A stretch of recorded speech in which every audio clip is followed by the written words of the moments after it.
We rode the roller coaster from the highest high to the lowest low. Immediately fell in love with the house. It's perfect for us. That's how Matthew Brock described it. The highest high? It's perfect for us. The lowest low? $38,000 gone. Matthew and Stephanie Brock weren't chasing a dream home in another state. They weren't flipping houses or making risky investments. They were just a simple couple trying to start a home for their budding family. Matthew is part owner of a food village in Lake Wales. Burgers, tacos, pizza, a beer garden. It's where he works. It's where their whole life is. And with a baby on the way, they decided to settle, move closer, and get more space. Maybe a yard, maybe a room for their little boy to grow. They weren't asking for too much. So they tried to do everything they needed to do to make this deal a reality. They worked with the banks, handled the paperwork, and sent the wire. But One of the happiest days of our life, on our way to the closing.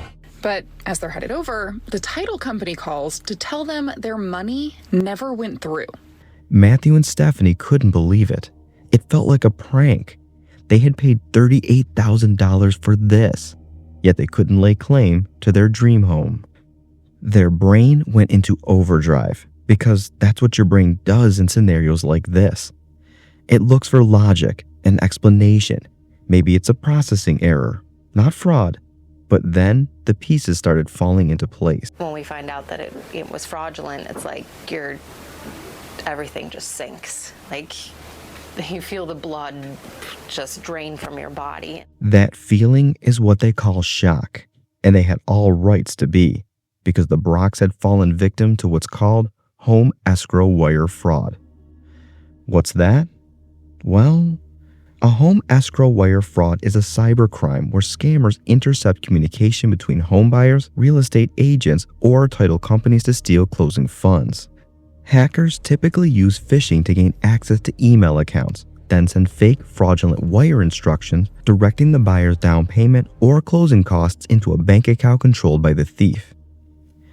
It doesn't start with threats. It doesn't start with urgency. It starts with the trust of people like the Brooks. The Orlando-based law firm handling their trust account had clear instructions printed at the top of their wiring details. Never trust wiring instructions via email. Always call verbally to confirm. Stephanie had actually seen those instructions before. She had wired earnest money earlier in the process. But when it came time to send the down payment, the $38,000, the wiring instructions she received looked different. There was no disclaimer at the top, and those were the instructions she followed. Someone had hacked into Stephanie's email. They impersonated the title company, and she had been emailing with a fraudster for weeks without even knowing it. There is a specific second when denial ends. That's what Stephanie described. So many different emotions. Thinking, there had to have been some kind of mistake. Like it's there somewhere. It wasn't just money, it was timing. They were so close, just minutes away from getting the keys, till it flipped. They were not frustrated nor inconvenienced, just destroyed. In order to protect others, including your friends, family, and loved ones from falling prey for insidious plots like this, please don't forget to like, comment, and subscribe. Thank you. Now, back to their story. The Brooks filed fraud reports immediately with their bank, with the North Carolina bank where the money had landed, hoping they'd at least do something about this mess. But there's a brutal detail in cases like this. They sent the money willingly. They authorized the transfer, so that limits what banks can do. And actually holding someone accountable, it's harder than you'd expect. At one point, the North Carolina bank spotted someone they believed could be the fraudster. Just got a phone call. He's in a branch right now trying to take money out, and he's wondering why he can't get the money out. I'm like, call the police. Get this guy. He couldn't believe it. They thought they might actually have a chance at catching this guy. But it didn't end there. The person wasn't apprehended at the scene, and the case moved slowly after that. The Brocks and their title company reported everything to the FBI. The Secret Service took the case for a time. After all that, they could only manage to recover $5,000 that hadn't yet been withdrawn. $5,000 out of $38,000. After the dust settled, there was something else that crept in apart from the crippling sadness. That's the part most people don't talk about. The embarrassment. I don't know what the word I'm looking for is, but shame, maybe? The embarrassment. The questioning. The replaying of emails in your head. How did we not see it? The same feeling so many other victims have felt just like they did. The most painful detail in their story is this. As stated earlier, the real wiring instructions had warned them. Never trust wiring instructions via email. Always call verbally to confirm. The fraudulent version removed that line. That's it. One sentence gone, that's all it took to lose $38,000. Stephanie had seen the warning before. She knew it existed, but this time, the email looked routine, very professional. Of course, the case is still open with the police. They believe they have possible leads, but escrow wire fraud cases often stretch across state lines and money moves fast, even faster than investigations. The North Carolina bank declined to comment.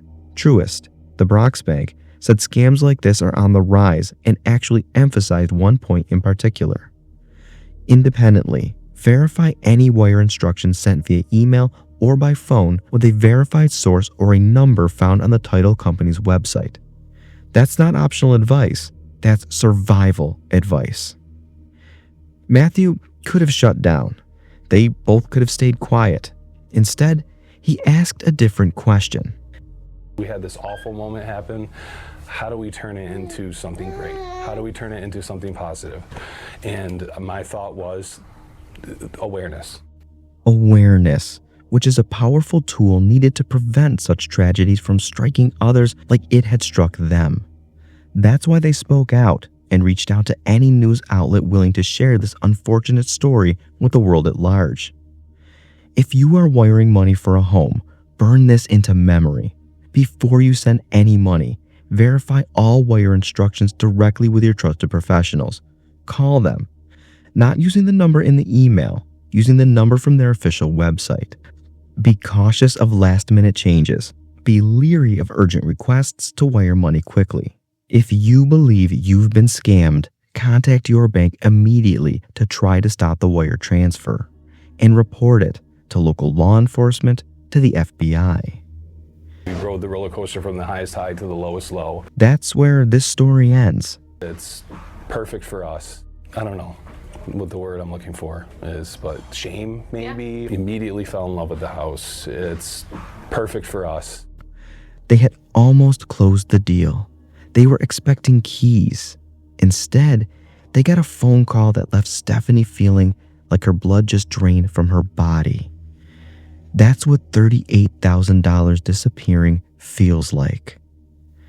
A loss like that just makes you feel hollow and empty inside.